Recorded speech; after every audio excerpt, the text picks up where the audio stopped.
God, who asked for this? Why is this on my screen? Ah, God, and it just keeps going.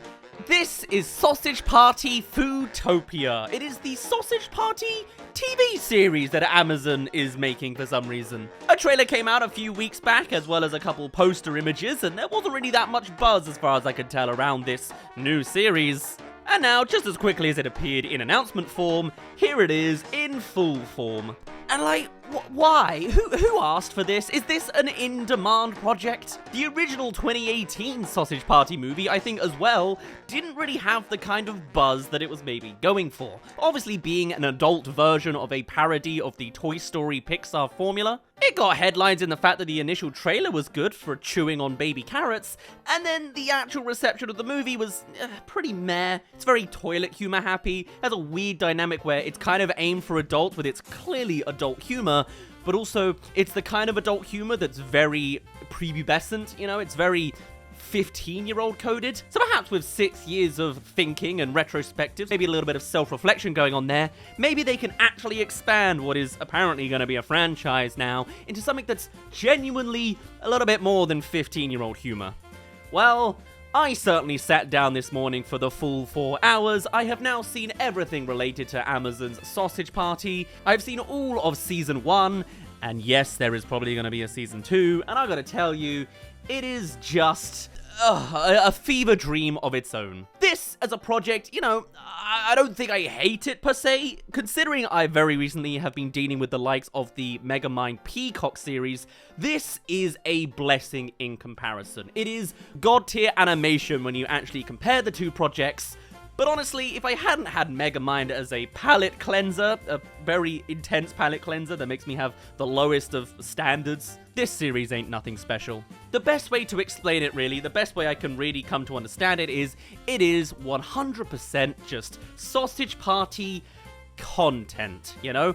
It is a direct sequel from the initial movie. In case you're not aware what happened in the initial movie, food rose up against the humans in the supermarket, they win. There you go, that's the whole plotline essentially. There's a whole element of bath salts as a drug allows humans to see the food. The food, if they are inserted into a human's butthole, will be able to control the human. You know, very intelligent stuff here. Now, in the very first episode of the series, they all come rushing out of the supermarket, and then in comedically fast timing, all of humanity is fully dominated, and so food becomes the dominant species of the planet.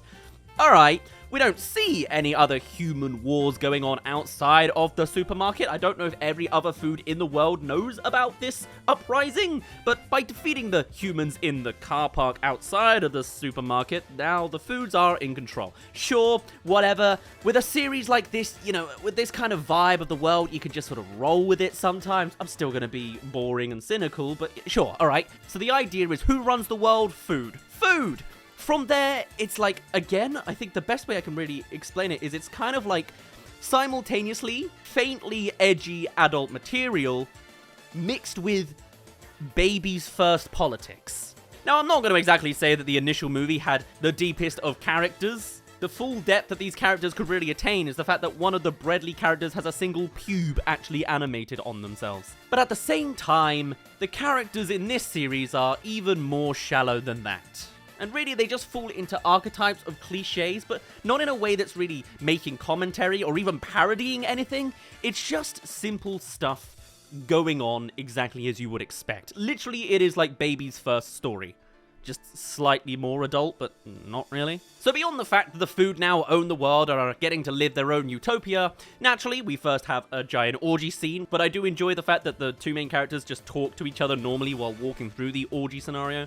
Is the closest thing to the comedy I'll find interesting in this series. And then just as everyone's living their paradisical lifestyle of being swingers the entire time, removing all stigmatisms for who sucks who, apparently, then we are introduced to, oh my god, rain! So rain comes flooding down from the sky, absolutely demolishing all sorts of food. And you know what? That's vaguely interesting, you know? How do foods deal with more natural disasters? Now that the world is mostly gone of humans, there could still be things to worry about, sure. This rain then also turns into a flood, all sorts of characters die, whether you're attached to them or not. Some of them start standing out, like an orange who is entirely based around the fact that he's got a butthole-shaped pulp thing on the backside of him. as well as a tiny little rice girl that's constantly getting stepped on and abandoned by everybody. The old man Gum, if you remember him, he dies in that flood protecting everybody else, and then instead of being like, whoa, that was weird, well, we're gonna build this community up together and continue the utopian life, the general public foods, I should say, then just start to be characters in a child series. And what I mean by that is they literally just start mobbing to go back into the supermarket to say, hey, we don't know what that water was about, so we're gonna hide in fear and also be angry about it, and angry at you, the leader, for not knowing what it is either. And it's like, that's not natural. That's not, like, I mean, it's talking food, it's not gonna be natural, but still, like, it's really stupid, especially when you look at other things like the fact that the supermarket has one giant glass ceiling, so theoretically, in their past, they should have been able to see rain before. They would have heard it hitting the top of the ceiling and looked up and see rain from the sky the whole time, but instead, no, it becomes the centerpiece for this conflict the whole time.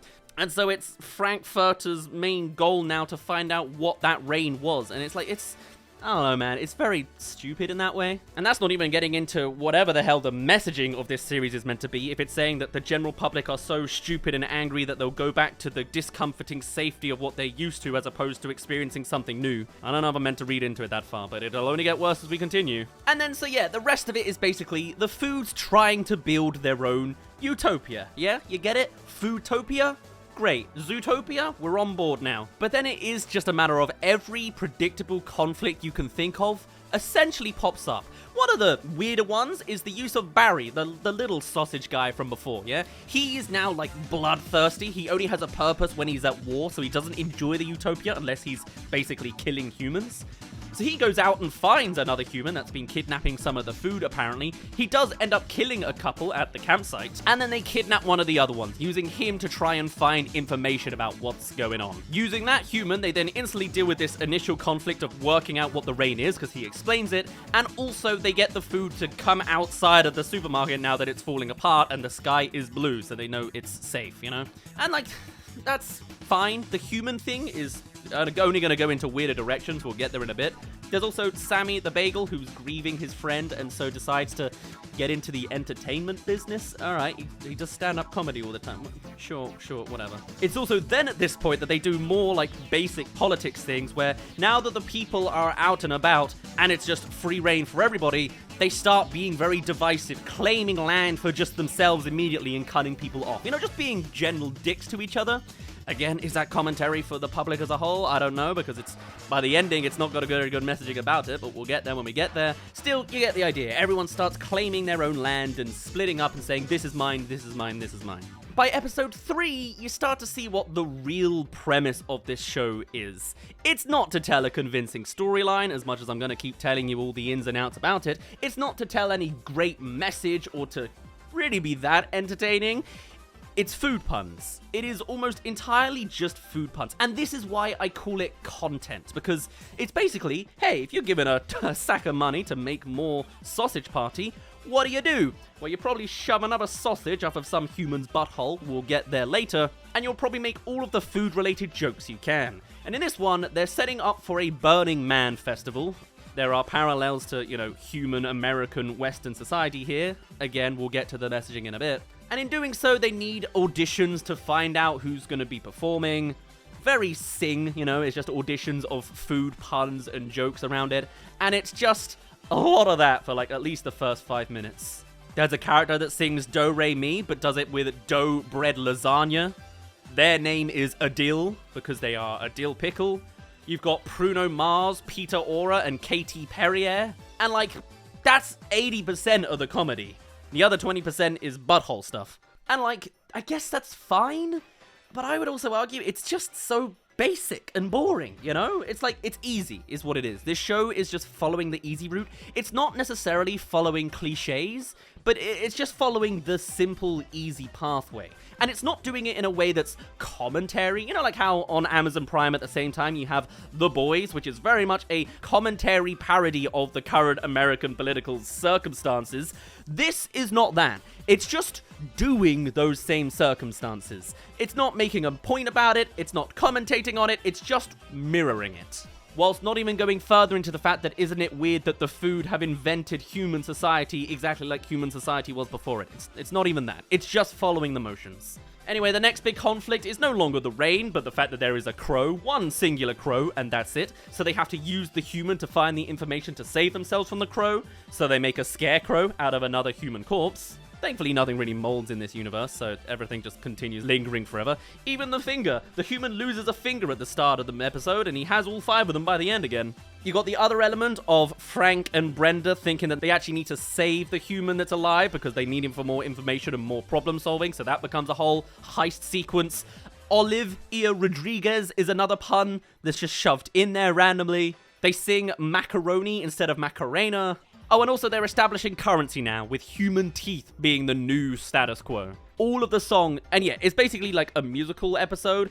All of the songs are some sort of food-related pun. Apart from, we're gonna start a fire, instead of, we didn't start the fire, when they start the fire. Cinema. By episode 4, we have bettings and monopolies, as the orange butthole guy has 107 teeth and so can buy practically whatever he wants. You know, it's capitalism en masse, I guess. They're the villain, so I guess there's something to say about that, but it doesn't really go, you know. Sammy, also now wanting to be the front and center of entertainment attention, goes and starts a coup in order to gain a broadcasting station. Barry, the little sausage guy, sets up a task force in order to start cracking down on crime, namely the fact that people are starting to steal teeth now, because there is, of course, a financing gap. You've got the super rich orange that can buy whatever he wants, and then you've now developed a food slums, which again, you know, I guess is edgy.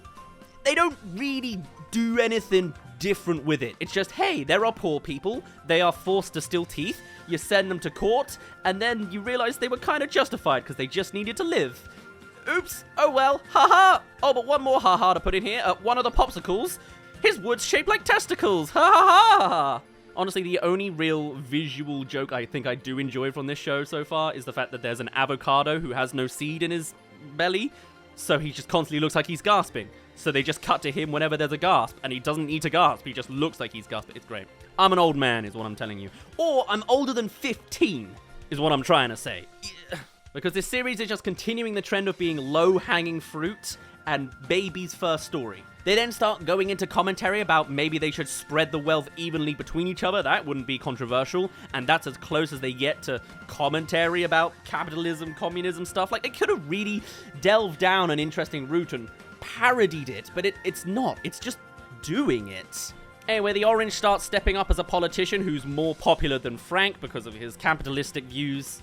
The human ends up eating a human foot in order to stay anti-vegan, to not eat the food because he's, you know, not supposed to anymore.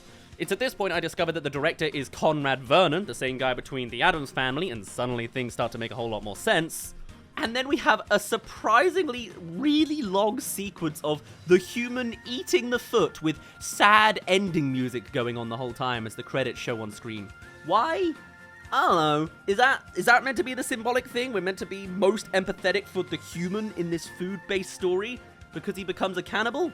I don't know. There's also some other interesting people attached to this show, such as Sung-Won Cho as well, who's involved, which is very cool to see. Hello there, thank you for making it halfway through this video. This is the quick plug to tell you to subscribe if you're interested in new animated reviews. There's a couple more things coming out in the next few months, so if you're interested in seeing us talk about those, come join along as we'll inevitably get around to them, including Despicable Me 4 that comes out tomorrow in the UK, which is very late compared to the US, but we're working on it. Alright, see you in a bit. Back to the rest of the video. By episode 5, we really start lingering on a documentarian parody in the form of Veneer Hot Dog.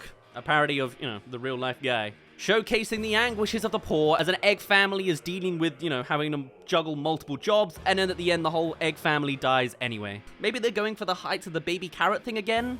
But I don't think it works as well. Anyway, now things are slippery sloping even more. Orange Julius has bought the task force and so is shutting down Frank's rally. He also corrupts the courts by making the judge also vote in his favor. And then it develops even more with Frank realizing you gotta fight evil with evil. You need to gain money in order to have all of the power. So he goes and does a Fast and Furious, and that's literally what they call it, in order to do a heist movie, just like Fast and Furious 5, in order to steal a bunch of Orange Julius's money in order to do future campaign things. You know, it ends up with a police pile-up. Barry, who's trying to be kind of like the police force, is chucked into the fountain, almost discovering Frank's secret identity wearing a potato sack. And then Brenda breaks up with Frank for taking the more evil route to achieve their goals. I might say this is probably the highlight of the series, just because it's got, interesting chasing action scenes and it goes on for a while. There's, visual stuff there. There's a couple, good edgy jokes I enjoyed, like Brenda saying, "You did Potato Head?" As if to infer that is blackface in the food universe. They don't really explain a lot of the rules in this series, and that's kind of the point. The human asks about how a bunch of rules work, and they don't explain it any further than that, and they say, "Shut up, it makes sense anyway." So, yeah, that's probably the highlight. It just continues to get weird here. The documentarian continues to stalk Brenda the entire time through this series in a way that's sort of, important for the story, but also genuinely creepy and a surprise that it's still used for laughs in this modern age, but sure, whatever. But maybe that's exactly the point, considering all of this is edgy humor. Where do you draw the line after all? Is it there, really? And actually, this episode 6 is the one that legitimately has a warning from Amazon. So it's good stuff here. Barry realizes that Frank was the potato man from before. The human continues to give advice to Frank as a politician. There's more food puns, like "I've got butter, jam, and mayo," spreading the word. All the while Brenda is campaigning with the poor people in the slums.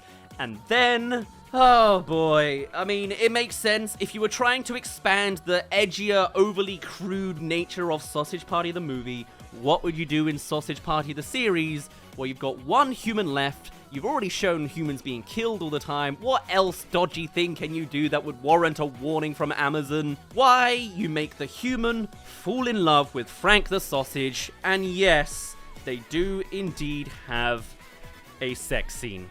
It is pretty graphic, kind of. You surprisingly don't see that many body parts. You do in one shot, and yes, you do see the shot afterwards. All the while, at the same time, you then have Barry and Brenda walking in on the two of them as well. It is 5 minutes I will not be able to remove from my brain. And so the human and Frank go on the run, justifying it, as a lot of presidents have had sex scandals. Frank then has to come back to do a political speech. Brenda splits off from his team and creates a third politician. This then splits the votes so that the guy on the right gets it, Mr. Orange Julius over there. And then I guess that's their commentary on splitting the vote, I guess. Frank's sex scandal immediately gets out, and then Julius Orange wins the election. It's not really commentary this whole time, it's just kind of shock humor. And I think, honestly, it makes sense. It's weird. I don't need to see a repeat of it. I apologize if any of the shots have shown up in the background while I'm talking in this section, but that's where the series goes. That's the big plot twist. Yes, they animated semen in this show. Animated cinema. Still is such a shame that this is the best that Western adult animation can do, With mature animation, I really would have liked if it was less immature, but, at the same time, it had been 6 years since the last time, so is that refreshing? I don't know. Anyway, episode 7, we start getting to the ending sequence. Orange Julius is now dressed as Julius Caesar. There's a slow piano opening as he's essentially the king of this place. There's now a parade. With his influence, he's trying to de-emphasize the slums in any broadcasting. They announce the fact that they're not doing any fact-checking. Someone makes a reference to the Holocaust, calling it the Cholocaust. We'll leave that one packaged away there. I don't think it was... I think it was just sort of chucked in there as a, hey, wow, we're edgy. Fine. Brenda decides to forgive Frank. Frank then ends up breaking up with his human, who's still out back in the campsite. Barry and Sammy, that bagel guy, have an argument. But then the real shtick of the things is Brenda goes out to talk to Orange Julius and finds him in his home after heisting into the place, all tied up, as we come to learn that it hasn't been Orange Julius in control this whole time. It has in fact been the tiny little Jerry Rice girl at the very beginning of the series. As it turns out, in her origin story, again, this is like 90% of the reason why this show exists, probably. There's room for more food puns. After we've had the recurring gag that the orange has a very noticeable butthole, and it does sometimes, pucker up for the sake of animation, we come to learn that in the precipice of the supermarket falling apart, she, as the tiny little thing that was always looked over and abandoned by everybody, dived into what she describes as his badonkadonk, and has been controlling him the entire time instead. Kind of standard. What a surprise. The smallest, most insignificant character was in fact the villain the whole time. She mentioned the fact that she leveled up in doing so, and I think that's the closest thing to political commentary on UK politics, which I'm sure is just a coincidence, but the politicians here loved to have said we're leveling up now, so something I can take for vaguely more smart than it actually is. And then it becomes a fist fight between Brenda and the Orange. And I'll admit, I quite like this fight scene. I mean, it still has, you know, sausage party elements to it, like the fact that Brenda gets her arm stuck in the Orange's butthole, and then he clenches and throws her away with a fart sound effect. Also, there's an element of the real Orange trying to talk to Brenda sometimes, or pretending that it's actually Julius when the rice is controlling him, or isn't. And then Frank goes and follows up, finding that the sink has been set off with the water, pulling Brenda out, and realizing that she has lost her bottom half. Dies in this series as well. She struggles to get out her last dying words, just like the gum did in like the very first episode, and Brenda dies right there. And Frank is imprisoned for the murder. Final episode now. It's a funeral, starting off with more musical, punly food things going on. Frank's cell is clearly just shopping baskets that he can just walk through when you see the size of them. Lavash starts talking to Sammy, who is the breadly guy that he's been grieving this whole time. I don't remember him dying in the movie, but apparently he dies at the start of the series or something. A new TV guy shows up, who's a donut. His name is Duncan Donut. And the villain decides that they're going to publicly execute Frank in front of everybody. With Frank and Sammy planning to breaking up with the help of Wiener Hot Dog, who's obviously been stalking Brenda this whole time and has footage of her being murdered by the rice, actually, very specifically, not the Orange. We saw the part where the rice comes out and sends the tap off. Also, Barry realizes that they need to have a perfect frisbee throw into the vents to access the broadcasting station, and this whole time the human has shown that they can throw plates very well like a frisbee, so it's like an Avengers-style team-up in the ending. Of course it is. Although I do like at one point, Frank is given like the execution walk, and instead of obviously tomatoes being thrown at him, there's just a couple tomatoes who keep jumping at him. And that's it. That's stupid, but fun. There's also a pile of cans as like the dropping system for the execution. There's vaguely, sometimes, good ideas and executions for the food idea, but it's, you know, far and few between.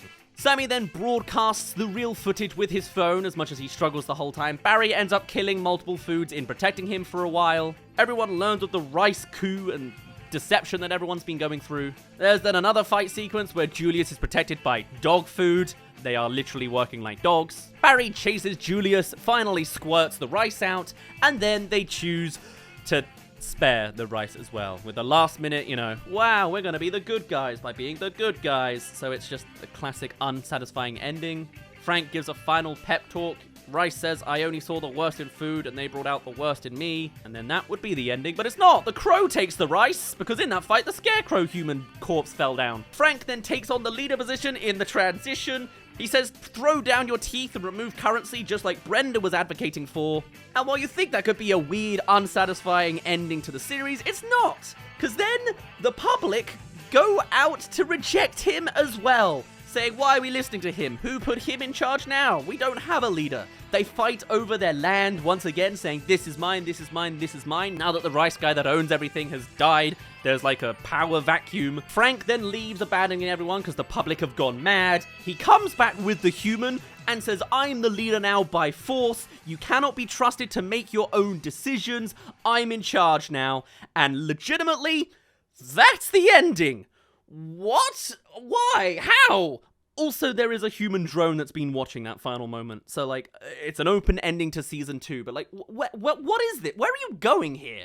Is the message that the public are stupid and they should have a certain type of leader? I get that the protagonists were going for a let's not have over-the-top late-stage capitalism as our way to run the society, and remove currency, I guess, is an idea. But then it goes into, hey, we don't even get the happy ending because people will always be greedy and going after their land? Okay, interesting. Are you going to do anything more with that? Or are you just going to say, oh, the public are stupid, what a shame, take them down by 4? It's weird, man. This series isn't trying to say anything, but what it does say is just convoluted and weird and simplistic and kind of boring, you know? This has been sausage party content through and through. Do you want sausages going up a buttholes? You've got sausages going up a butthole. Have you got gratuitous orgy scenes and multiple sex scenes with characters? Of course you do. Do you have food puns by the dozen with a million different tiny puns and visual gags? Yeah. Do you have a good series that's a very decent sequel to the original movie's premise? Not really. There's a lot of things that could be improved, but to be honest, the initial movie was also flawed in a lot of ways. It's miles above the Megamind Peacock DreamWorks series. I mean, that one is just an actual 1 out of 10. This isn't terrible. It's also not great. It's barely good. It's just passable. It's just more stuff to consume, ironically, with all of these foods going on. It's like 6 out of 10, you know what I mean? It's not so neutral that it's nothing. It can supply something to somebody if you're the type, but it's simultaneously edgy 18+ content whilst being a political story that's built for someone that's never heard of politics before. It's as if it was literally written for those that don't have any reading comprehension. Because it's not doing commentary about American politics, it's just doing American politics. Referencing some of the kookier things of the American system, and then that's it.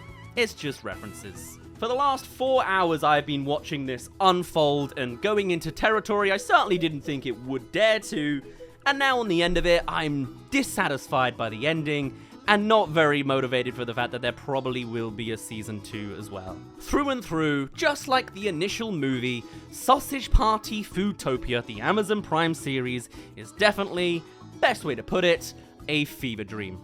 I'm glad it's behind me. It was certainly something to feast your eyes on, but I'm ready to put it there. For now, my name's been Daz. Thank you very much for reaching the end of this video. Do let me know your thoughts on the Sausage Party Amazon Prime series. I'd love to hear if there's actually a deeper messaging that I just missed with my lack of reading comprehension. Who knows? I don't think the show is that deep, I'll be honest. And I shall see you in a little bit.